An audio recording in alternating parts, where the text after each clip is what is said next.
Hello दोस्तों, स्वागत है आप सभी का हमारे यूट्यूब चैनल ऑक्सफोर्ड क्लासेस में। यह हमारा स्पीकिंग इंग्लिश से रिलेटेड 13 ट्यूटोरियल है और इस कोर्स में आप बॉक्स नंबर सेकंड के अंतर्गत आने वाले सभी नेगेटिव सेंटेंसेस को बनाना सीखेंगे। इससे पिछली वीडियोज़ में हमने आपको बॉक्स नंबर सेकंड के अंतर्गत आने वाले सभी सेंटेंस को पहचानना बताया था। अगर आपने वो वीडियो नहीं देखी है तो मैं आई बटन पर उसका लिंक दे दूँगा, आप वहाँ से जाकर उसे देख सकते हैं। आइए देखते हैं कि बॉक्स नंबर सेकंड के अंतर्गत जो नेगेटिव सेंटेंस आएंगे उन्हें बनाने से पहले हमें किस बात को ध्यान में रखना होगा और उसे बनाने का सिंटैक्स क्या है। तो यहाँ एक ही बात को ध्यान में रखना होगा कि जो बॉक्स नंबर सेकंड के अंतर्गत जितने भी नेगेटिव सेंटेंस आएंगे उन सभी में जो हेल्पिंग वर्ब प्रयोग की जाएगी वो होगी डिड। आइए इसको सिंटैक्स को देखते हैं। तो सिंटैक्स के अकॉर्डिंग सबसे पहले हमें सब्जेक्ट लिखना होगा, उसके बाद डिड का प्रयोग करना होगा। अब यहाँ जो हेल्पिंग वर्ब डिड है इसका प्रयोग सब्जेक्ट के अकॉर्डिंग बिल्कुल भी नहीं होगा। ऐसा नहीं है कि सब्जेक्ट अगर हमारा प्लूरल होगा तो कुछ और ही हेल्पिंग वर्ब होगी, सब्जेक्ट हमारा सिंगुलर हुआ तो कुछ और ही। नहीं, सब्जेक्ट चाहे सिंगुलर हो या प्लूरल हो, सभी दशाओं में जो हेल्पिंग वर्ब प्रयोग में लाई जाएगी वो होगी डिड। इसके बाद नेगेटिव वर्ड नॉट का प्रयोग होगा, फिर वर्ब की फर्स्ट फॉर्म, फिर ऑब्जेक्ट। आइए इसे एक एग्जाम्पल के माध्यम से समझते हैं। यहाँ देखिए, जो पहला एग्जाम्पल है, मैंने अपना होमवर्क पूरा नहीं किया। अब कैसे पता कि ये जो वाक्य है ये बॉक्स नंबर सेकंड का ही वाक्य है। वैसे तो पहचान के अकॉर्डिंग मैंने बताया था कि लास्ट में यदि या शब्द आता है तो यह वाक्य बॉक्स नंबर सेकंड का वाक्य है। फिर भी आइए इसे और गहराई से समझते हैं। जैसे मान लीजिए मैं एक स्टूडेंट हूँ और किसी टीचर ने मुझे सुबह के टाइम होमवर्क दिया और वही टीचर शाम को आकर मुझसे पूछते हैं क्या तुमने अपना होमवर्क पूरा किया, और मैं जवाब देता हूँ मैंने अपना होमवर्क पूरा नहीं किया। तो स्पष्ट है कि जो होमवर्क को पूरा करने का कार्य था वो शाम से पहले का कार्य था जिस पर चर्चा अब की जा रही है।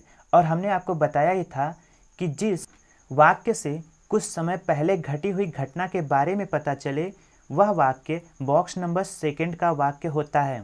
तो आइए इसे अपने सिंटैक्स के अकॉर्डिंग अंग्रेजी में अनुवाद करते हैं। तो इस वाक्य में जो मैंने है वह एक सब्जेक्ट है, क्योंकि हमने आपको बताया था किसी भी हिंदी वाक्य में जो कार्य को करता है वह सब्जेक्ट कहलाता है, या फिर जिसके विषय में सूचना दी जा रही हो, जिसके बारे में सूचना दी जा रही हो वह सब्जेक्ट होता है। तो यहाँ पे मैंने के विषय में, मैंने के बारे में सूचना दी जा रही है कि मैंने ने अपना होमवर्क नहीं पूरा किया, तो मैंने हमारा सब्जेक्ट हो गया। अपना होमवर्क या ऑब्जेक्टिव पार्ट है, क्योंकि जो मैंने है वह इसी पे काम कर रहा था। और हमने बताया था कि जिस चीज़ पर कार्य किया जाता है वह हमारा ऑब्जेक्ट होता है। पूरा करना या वर्ब है, क्योंकि इस पूरे वाक्य में एक ही कार्य हो रहा है, वो भी पूरा करने का। नहीं एक नेगेटिव वर्ड है, नकारात्मक शब्द है। आइए इसे सिंटैक्स के अकॉर्डिंग अंग्रेजी में अनुवाद करते हैं। तो सबसे पहले हमें सिंटैक्स के अकॉर्डिंग सब्जेक्ट लिखना है। तो सब्जेक्ट हमारा मैंने है, तो मैं यहाँ पे आई लगा देता हूँ। सिंटैक्स के अकॉर्डिंग हमें डिड लगाना है, मैं यहाँ पे डिड लगा देता हूँ। सिंटैक्स के अकॉर्डिंग हमें नॉट का प्रयोग करना है, हम नॉट लगा देते हैं। फिर सिंटैक्स के अकॉर्डिंग वर्ब की फर्स्ट फॉर्म लगानी है। वर्ब की फर्स्ट फॉर्म, अब पूरा करना ये वर्ब है जिसे आप कंप्लीट या फिनिश भी बोल सकते हैं। कंप्लीट और फिनिश दोनों वर्ब की फर्स्ट फॉर्म है, तो हम उसमें से कंप्लीट लगा लेते हैं। उसके बाद ऑब्जेक्टिव पार्ट को लिखना है, तो हमारा ऑब्जेक्टिव पार्ट है माई होमवर्क, माई होमवर्क। तो इस तरह से हमारा सेंटेंस कंप्लीट हो गया, आई did not complete my homework. आइए नेक्स्ट एग्जाम्पल देखते हैं। तो अगला एग्जाम्पल है भारत मैच नहीं जीत पाया। भारत एक सब्जेक्ट है, क्योंकि हमने आपको अभी बताया जिसके विषय में सूचना दी जाती है, जिसके बारे में सूचना दी जाती है वह सब्जेक्ट होता है, या फिर जो कार्य को करता है वह सब्जेक्ट होता है। तो यहाँ पे भारत के बारे में सूचना दी जा रही है कि भारत मैच नहीं जीत पाया, तो भारत हमारा सब्जेक्ट हो गया। मैच ऑब्जेक्ट है, क्योंकि जीतने अथवा हारने का जो कार्य था, जीतने का जो प्रयास चल रहा था वो मैच को ही तो जीतने का प्रयास चल रहा था, तो सारा कार्य मैच पर हो रहा था, तो मैच हमारा ऑब्जेक्ट है। नहीं नेगेटिव वर्ड है, नकारात्मक शब्द है।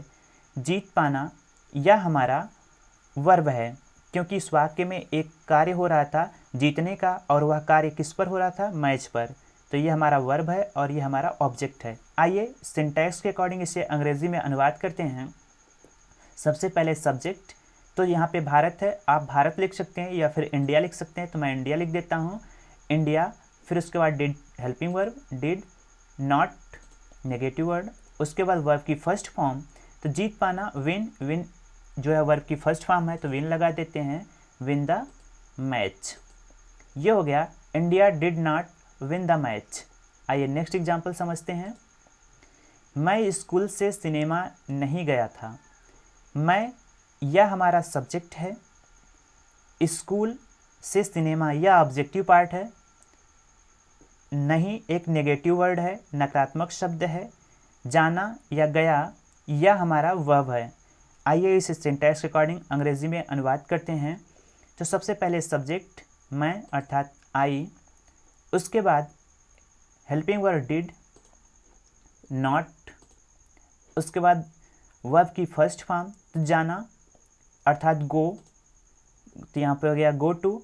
उसके बाद स्कूल से सिनेमा, अब ये स्कूल से सिनेमा है तो यहाँ पे आप सिनेमा फ्रॉम स्कूल लिख सकते हैं, या तो फिर आप यहाँ पे टू ना लगाकर स्कूल टू सिनेमा लिख सकते थे। चूँकि हमने यहाँ पे टू लगा दिया है इसलिए यहाँ पे लिखेंगे सिनेमा फ्रॉम स्कूल।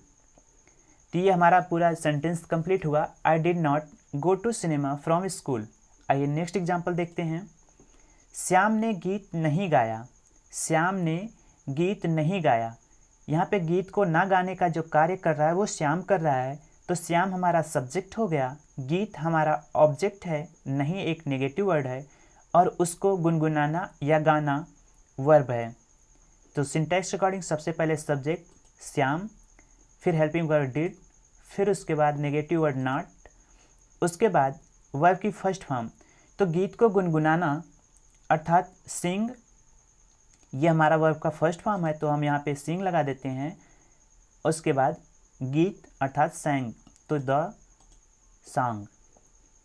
ये हो गया Shyam did not sing the song. आइए कुछ और एग्जाम्पल के माध्यम से इसे समझने का प्रयास करते हैं। तो यहाँ पे जो सबसे पहला एग्जाम्पल है, वह स्कूल नहीं गया था। वह स्कूल नहीं गया था, वह हमारा सब्जेक्ट है, स्कूल हमारा ऑब्जेक्ट है, नहीं एक नेगेटिव वर्ड है, गया या जाना ये हमारा वर्ब है। तो सबसे पहले सब्जेक्ट ही, फिर हेल्पिंग वर्ड डिड, फिर नेगेटिव वर्ड नॉट, उसके बाद वर्ब की first form go to, school हमारा ऑब्जेक्ट स्कूल। ये हो गया he did not go to school. हमारे सिंटैक्स के अकॉर्डिंग ये पूरी तरह से कंप्लीट हुआ। आइए नेक्स्ट एग्जाम्पल देखते हैं। वे कल घर नहीं आए थे। वे, ये हमारा सब्जेक्ट है क्योंकि इनके बारे में सूचना दी जा रही है कि वे कल घर नहीं आए थे। बताया जा रहा है कि जो वे हैं वे कल घर नहीं आए थे। कल यह टाइम लैप्सेस वर्ड है, आप इसका प्रयोग चाहे वाक्य के शुरुआत में, सेंटेंस के शुरुआत में या सेंटेंस के लास्ट में कर सकते हैं। तो कल हमारा टाइम लैप्सेस वर्ड है। घर ये ऑब्जेक्ट है, इसी पे आने ना आने का कार्य हो रहा है, नहीं एक नेगेटिव वर्ड है, आना एक वर्ब है। तो सबसे पहले सिंटैक्स अकॉर्डिंग सब्जेक्ट वे का हो गया दे, फिर syntax according helping word did, negative word not, उसके बाद वर्ब की फर्स्ट फॉर्म। तो यहाँ पे आने का होता है कम, जो वर्ब की फर्स्ट फॉर्म है, यहाँ पे हम कम लगा देते हैं। अब होम का आप घर का होम लगा सकते हैं, और हमने बताया टाइम लैप्सेस वर्ड जिसे आप एकदम लास्ट में या एकदम शुरुआत में प्रयोग कर सकते हैं, तो हम यहाँ पे लास्ट में लगा देते हैं यस्टरडे। तो ये होगा हमारा sentence, they did not come home yesterday. आइए नेक्स्ट एग्जाम्पल देखते हैं। कल आपने खाना नहीं खाया। कल हमारा टाइम लैप्सेस वर्ड है जो समय का बोध करा रहा है। आपने, ये हमारा सब्जेक्ट है, इन्हीं के बारे में सूचना दी जा रही है कि इन्होंने ही खाना नहीं खाया था। खाना अर्थात फूड ये हमारा ऑब्जेक्ट है, नहीं एक नेगेटिव वर्ड है, खाया ये हमारा वर्ब है। तो सिंटैक्स अकॉर्डिंग सब्जेक्ट सबसे पहले, तो यहाँ पे आप चाहे टाइम लैप्सेस वर्ड लगा सकते हैं या अपने सब्जेक्ट को लगा सकते हैं, हमने आपको बताया। तो हम यहाँ पे टाइम लैप्सेस वर्ड लगा देते हैं यस्टरडे, फिर अपना सब्जेक्ट आपने अर्थात यू, फिर helping word did, negative word not, verb की फर्स्ट फॉर्म खाना ईट हो जाएगा, उसके बाद भोजन द फूड। ये हमारा सेंटेंस कंप्लीट हुआ। Yesterday you did not eat the food, जो द फूड है ये हमारा ऑब्जेक्ट है। आइए नेक्स्ट एग्जांपल समझते हैं। कल इंग्लिश टीचर नहीं आए थे। कल time lapses word, English teacher, ये हमारे जो इंग्लिश टीचर हैं ये सब्जेक्ट हैं, क्योंकि इनके बारे में ही सूचना दी जा रही है कि यही कल नहीं आए थे। नहीं नेगेटिव वर्ड है, आना एक वर्ब है। आइए अब इसे अपने सिंटैक्स के अकॉर्डिंग अंग्रेजी में अनुवाद करते हैं। तो सबसे पहले हम यहाँ पे इंग्लिश टीचर जो हमारे सब्जेक्ट हैं, इंग्लिश टीचर हो गए। उसके बाद डिड का प्रयोग करेंगे जो हेल्पिंग वर्ब है। फिर नॉट का प्रयोग करेंगे जो एक नेगेटिव वर्ड है। वर्ब की फर्स्ट फॉर्म आना, तो वर्ब की फर्स्ट फॉर्म यहाँ पे लगा देते हैं कम। उसके बाद हम अपने टाइम लैप्सेस वर्ड का प्रयोग कर लेते हैं यस्टरडे। तो ये हो गया English teacher did not come yesterday. आइए नेक्स्ट एग्जांपल समझते हैं। उसने मुझे पसंद नहीं किया। अब यहाँ पे उसने मुझे पसंद नहीं किया, हमने किसके बारे में बताया? उसने के बारे में बताया कि उसने मुझे पसंद नहीं किया। तो सबसे पहले सिंटैक्स अकॉर्डिंग सब्जेक्ट, यहाँ पे सब्जेक्ट हो गया ही। अगर वह जो उसने है वह एक कोई लड़का है तो ही लगाएंगे, अगर वह कोई लड़की है तो सी लगाएंगे। यहाँ उसने से उसके लिंग का पता नहीं चला है कि वह लड़का है या लड़की है, तो हम यहाँ पे लड़का मानकर चलते हैं और सब्जेक्ट के रूप में ही लगा देते हैं ही। उसके बाद हेल्पिंग वर्ड डिड, फिर नॉट नेगेटिव वर्ड। उसके बाद वर्ब की फर्स्ट फॉर्म पसंद करना। पसंद करना अर्थात लाइक, तो हम यहाँ पे लाइक लगा देते हैं। और मुझे जो एक ऑब्जेक्ट के रूप में कार्य कर रहा है तो यहाँ पे हम मी लगा देते हैं। ही did not like me. I hope कि आपको समझ में आया होगा कि बॉक्स नंबर 2 के अंतर्गत जितने भी नेगेटिव सेंटेंस आएंगे उन्हें कैसे बनाना है। अगर यह वीडियो आपको पसंद आई हो तो इसे लाइक करिए। इससे आने वाली नेक्स्ट वीडियो में हम बॉक्स नंबर 2 के अंतर्गत आने वाले इंट्रोगेटिव फर्स्ट सेंटेंस को बनाना बताएंगे, तो वह वीडियो देखना ना भूलिएगा। अगर आप इसी तरह का लेटेस्ट अपडेट चाहते हैं तो हमारे चैनल को सब्सक्राइब और बेल आइकन को दबाना ना भूलिएगा। Thank you.